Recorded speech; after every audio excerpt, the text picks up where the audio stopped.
Dr. Rekha Prashanth, obstetrician and gynecologist.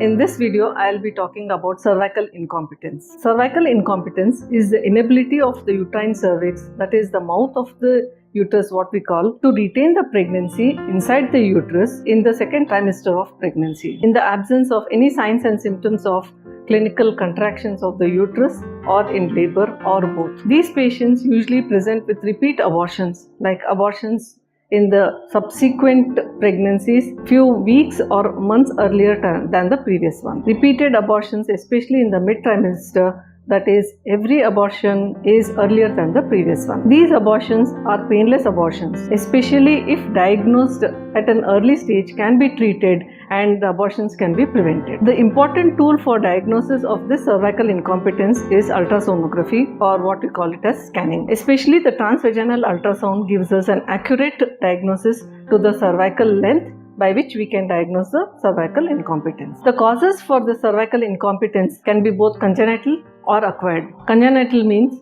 the shape of the uterus by birth would not be normal. It can be septate uterus, it can be unicornate uterus or bicornate uterus.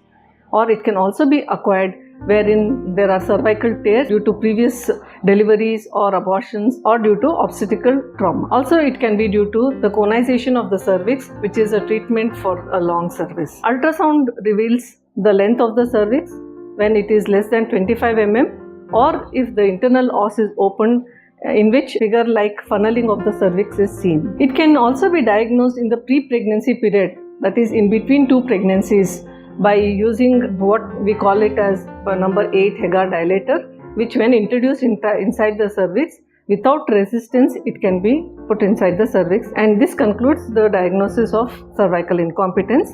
And also by hysterosalpingogram, we can come to a diagnosis of cervical incompetence. The treatment for cervical incompetence is cervical encerclage, or what we call a cervical stitch.